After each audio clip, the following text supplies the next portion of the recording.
Every club. Every day. The Global Sports Podcast Network. Hello and welcome back to the Daily Southampton, part of the Global Sports Podcast Network. My name is Gregory Elliott, and as always, I'm joined by my wonderful co-host, Zach Ingo Finch. How you doing, Zach? Yeah, good, mate. I'm excited for today. I've been looking forward to this. Looking forward to a good Greg rant for ages. Yeah, it is Considering it's usually me. It's Wildcard Wednesday, and what I have done is prepare a lengthy piece, let's say, which I have rather crudely titled "How Pep Guardiola Ruined Football." Amazing. But it's not quite as deep as that. That just makes a better headline. So yeah, I guess I'm just going to try and get straight into it and try and remember some point to come up for air, I guess.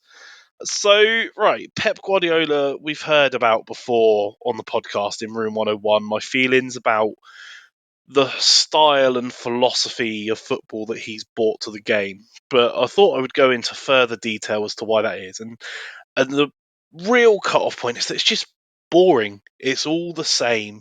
It's low-risk football where they want to wear the opponent down and dominate the game and pass it back and forward between themselves and eventually find a gap, but then pass it back. And there's a wonderful video of Man City before they signed Erling Haaland where they spent about 35 passes around the box when there were about 15 chances to shoot.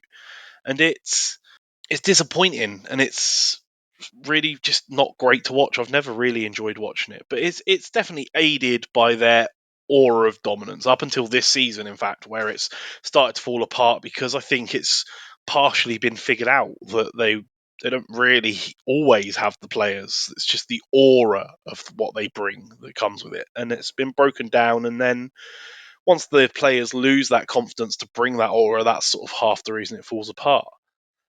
But as other teams have found out, and all of the other teams that have tried to follow this same mould, Burnley last season, us under Russell Martin this season, Amorim, who's just come into United, is coming up against similar flaws. Even Juric in the systems that he's played, he very clearly has a system and is trying to stick to it, and it's definitely not working currently, but the problem is that it breeds a lot of the creativity out of football. If you're trained to put yourself in a low risk position and find the simple pass sideways or backwards until the obvious low risk pass becomes the play, you take all of the beauty out of the game. It just means that you're never going to get the wondrous goals that we love in football. It's why there's such a nostalgia for the Barclays era and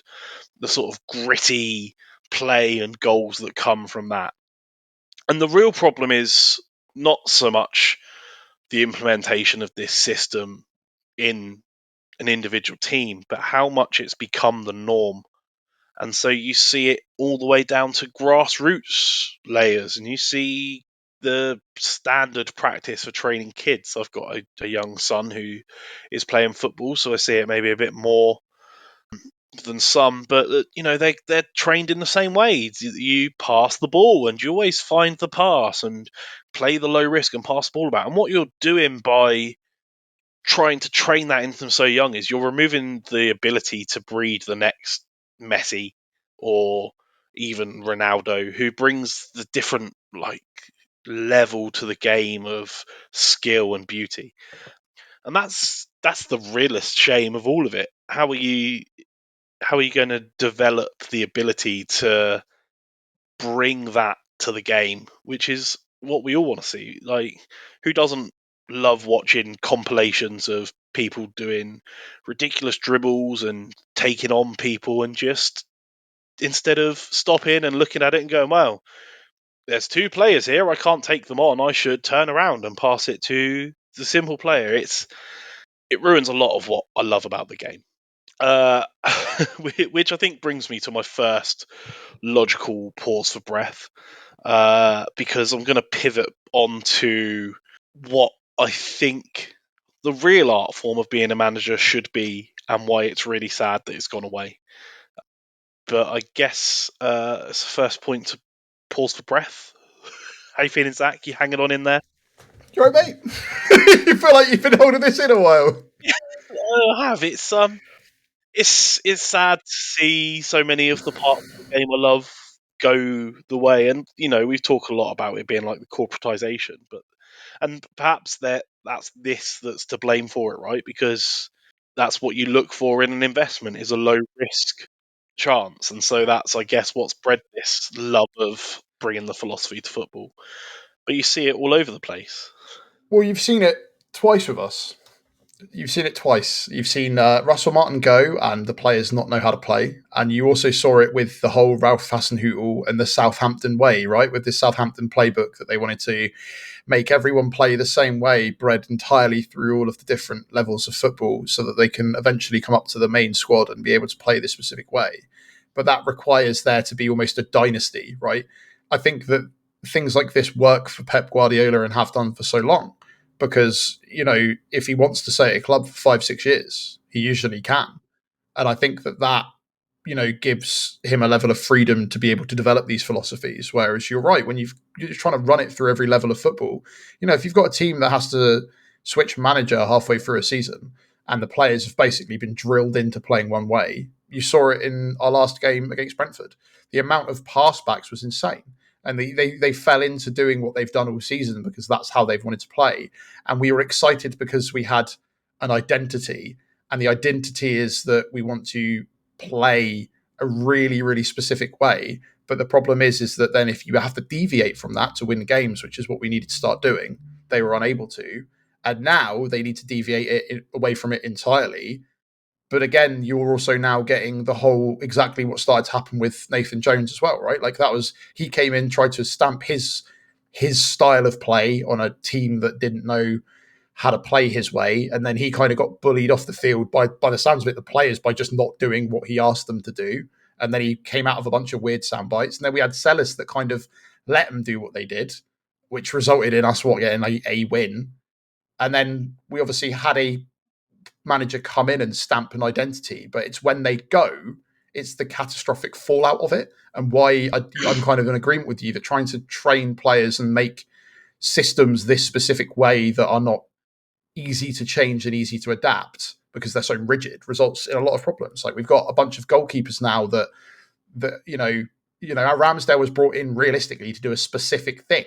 And now the way we've changed his play, that means he's pointless. You've got players. One of the problems we were talking about with transfers is you transfer a player in like Flynn Downs to fulfill a specific role in a specific part of a philosophy instead of just having a central midfielder. And then what you end up with is that if the system changes, those players sometimes get lost because they only can play this one specific way and this one specific area. And like, don't get me wrong, I understand there's like positions and stuff, but like you usually have a bit more flexibility, but it's removing not only the creativity out of football, but I think the flexibility to play a different way. And then we're seeing that with teams that struggle and will get rid of their management team and bring a new manager in. And you might have a new manager bounce because everyone's happy again. But then, look at Leicester, which 2 games they were like new manager bounce proper, and now they've immediately fallen back to not doing that. I can't remember who it was that we were talking to, the Wolves podcast. They have basically tried to play like Nuno was in charge since Nuno left. And that's one of the problems that every manager that's replaced them has taken, because they have started signing up to a specific footballing philosophy rather than ultimately trying to just find a way to score goals and win. Yeah. So yeah, I'm with you. Is where I'm at. I'm going to pivot fully onto that and more after a message from our partners at Zencastr. So here at the Global Sports Podcast Network, we spent a lot of time selecting our delivery platform, and Zencastr came out the clear winner. With 4K video recording from your phone and AI editing that automatically removes all those ums and ahs, it's super easy to start a podcast that sounds great and is delivered efficiently. If you're ready to tell your story, check out the link in the show description and learn more about Zencastr. Okay, so you're definitely picking up on what I'm putting down, because you've accurately predicted where I'm pivoting this to next. Because with the systems that you're playing, you lack the versatility to bring it in, and it means that you're signing players for a system instead of just signing good players. And that is a problem. And it's the death of what I enjoyed most about watching football, which is the art form of a manager that will study a team and make a system specifically to beat that team. And it changes slightly, it still got the same. I mean, back in the day, you're still 4-4-2, but you're changing the system to effectively play. We talked about it earlier in the season about, it was brilliant of Martin to double up on Saka. That's exactly the sort of versatility we're looking for, until it turns out it was an accident because someone else was sick. But looking for the strengths and weaknesses of your opponents and trying to mute the strengths and identify the weaknesses. And it seems to be a really dying art, because the aim of all of the philosophies is to completely dominate every facet of the game. And if you're not doing that, it's not good enough. You look at extreme versions like Postecoglou at Spurs, where his entire system is to press stupidly high. And, there are blessings and curses to that, but at least it's something a bit different. And again, Dyche has a system of hard to beat system, supposedly, but is also struggling to come through. And it's all of these managers with the philosophies that are struggling, and it removes the need for individual brilliance in a team, and that's a shame, because you're just creating robots instead of players with flair and talent, and it's a bit sad. And yeah, it's no longer the elegant chess match of that it used to be, where you could have a Neil Warnock take on an Alex Ferguson, or Stoke making it specifically hard to play at their ground with their weird long throws and the strange wind and the slightly longer grass. And it's now just becoming a sheer brute force of who has the better players to absolutely dominate the game in exactly the same positions, in exactly the same systems. It just means that the highest paid are going to win, and that's Yeah, it. And it's not taken a chess match to beat us this season. It's been our players making errors at the back because we play out from the back, and everyone knows we play out from the back. And after a game or so into the season, all of a sudden all you need to do is run at us when we're in near defence. We'll accidentally mess it up, kick the ball out, and now we've beaten the record for the most individual errors. It's wild to me that, and it's like live by the sword, die by the sword. Well, you've died by the sword. But then also the flip side of that is, Vincent Kompany, manager of Burnley, gets them relegated, goes to Bayern Munich. Make it make sense. And, everyone jokes about it and laughs about it, but like it happened. That is a thing that genuinely happened. And, they don't, I don't know whether better than last year, but you're not hearing half of the horror stories from Bayern Munich last year, maybe because Leverkusen aren't doing as well. But like, yeah, I fully agree with you. It's very, it isn't as exciting. We try to, in our podcasts and our crossovers, kind of guess what the results will be and have some fun with it. But it's difficult because a lot of the time you can pretty much go, well, this club is playing this club because of the way they play and the way we play. We're probably going to get exposed and they're going to beat us by a ridiculous amount of goals. And like that's usually what's happened. And it's so easy. we're going to It's so play easy to exactly the predict. same way we've played the last 10 games. They're going to play exactly the way they've played the last 10 games. There's no more mystery or individual brilliance. But then it's also funny because, like, the one time we tried to play four at the back in recent times instead of five at the back, or we played four at the back instead of three, which was that Spurs game, because it started not working out and they went 4-0 down immediately. Russell Martin threw the book away, took off Sulemana about 10 minutes into the first game he'd had in a year, and then we lost anyway, just with only scoring they only scored an extra one goal. Yeah, you're right. It can be very predictable now. And the thing is that I understand why, if you've got a Guardiola who has almost an infinite transfer budget, although we might be finding out in the future whether or not it was so infinite or not, seeing how he struggled with a couple of his key players out injured, be amazing to shove him in a team like ours and see what he can do. And the fact that they struggled this much this season really drills home my point, and the point that you were getting at from it is that once you shoehorn these players who have individual brilliance into this system, they become robotic and struggle without certain key parts. You look at players, we talked about it, about players who it takes a year or so to settle in at City and become part of it, like Jack Grealish. Like, he's not the flair and spark of brilliance in a game he once was because he's at Man City. He's now just a cog in that machine that goes to take on a player and then turns around and passes it backwards. It's, Calvin Phillips is a bit of a running joke of someone who struggled before and since going to City, but at Leeds he was a good player who had that individual quality that made him a desired player, and he went to City and it's absolutely ruined him. And it's exactly the same. You get spit out by the system because you try and play football your own way, and it's Isn't that basically the entirety of Manchester United's history since the end of Alex Ferguson, though, as well? Just all these new managers coming in, all their different philosophies, messing them all up. You've got an entire squad mismatched of various different managers, some of whom have managed to live it out, some of whom you haven't. Everyone talks about the jokes that you have, and Chelsea. I think a lot of teams like this, and then they switch between all these managers that have these great ideas. We're going to do it this way, specifically this way, and then you have a player that might come really, really good under like a Pochettino, and then Pochettino goes and they're just rubbish. Yeah. Even to an extent with us, like, with Jurek has highlighted Ugachukwu and been like, yeah, we're going to play Ugachukwu all the time now. He's actually really good, and he had a bit of a howler last game, but like that is off the back of Russell Martin not really seeing him give what Flynn Downs did in the specific style. So then we just have a player that we've loaned in that's completely wasted because he is not fit that role. You're right. It is killing the sort of, I guess, the individuals go to these big clubs and just get lost amongst the other names, and it's wild. What I would like to potentially ask you to counter the point, I suppose, and we'll probably do it after we take a short break. But how do you see, like, how is it that Liverpool have been able to cope from basically swapping from Klopp to slot without pretty much any issue? Because nobody expected them to be where they are this season. Is it due to the bad of everybody else? Is it because City are playing so awfully?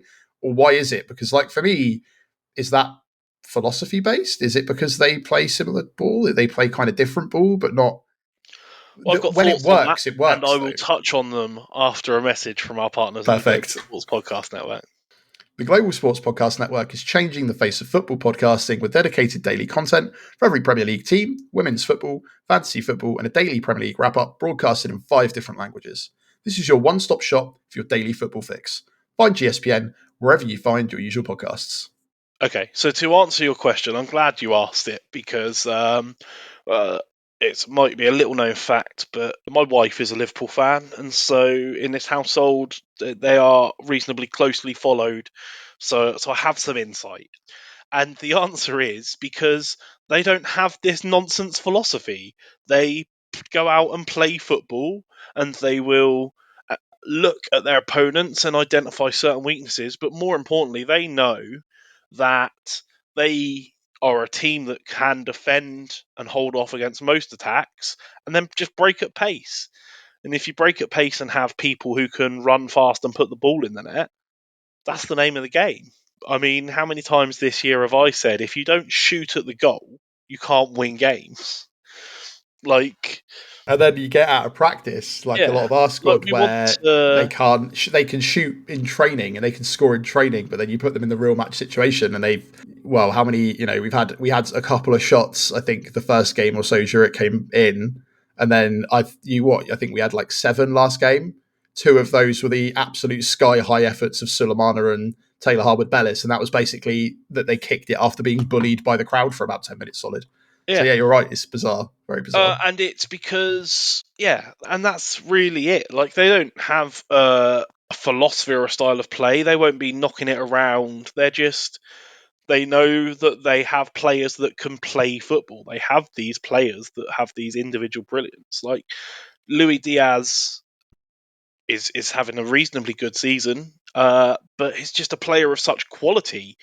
Like, I took my wife to Anfield a couple of seasons ago when he was a reasonably new signing, and just watching him warm up, you look at him and go, "Wow, that's someone who can play ball. He knows what to do with a football." And there are very few other clubs that could deal with that and accept it in this strange philosophy-based world than Liverpool, because their fans accept that. And actually, I think the main reason is because, as I alluded to earlier, this safe philosophy and low risk play is all part of the corporatization of football. And as corporate of a club as Liverpool are realistically and have all of these international markets and financial investments, as a fan base and a city, Liverpool traditionally are still very anti-corporate, and so to not buy into that low-risk corporate philosophy, you wouldn't expect it really from anyone as much as you would expect it from them. It's they just allow that breathing space for those players to have that individual brilliance, which you don't see as much across the board. And there are still some clubs that do it. Like, it's not fully across the board yet. There's still places for the Neil Warnocks of this world and those old school football managers, and hopefully that's the resurgence we start to see, because that's what I want. But yeah, we My call it a final. beautiful game of chess, but also it's a simple game where you kick the ball at the goal, and if it goes in, you win. So This is also true.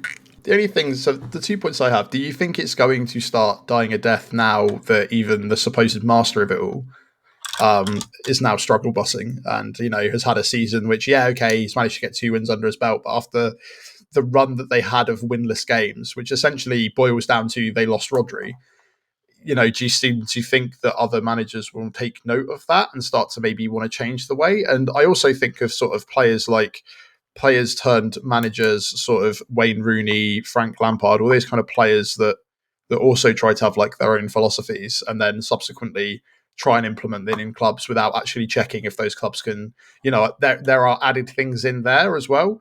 On the back of the corporatization of football, there was the whole Wayne Rooney wanting to film a relegation dogfight documentary during Plymouth's relegation, which obviously isn't helping either.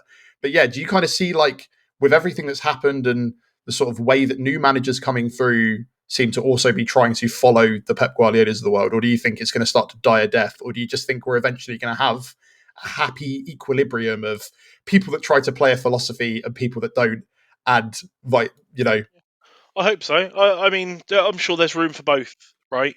I personally believe my philosophy would be that you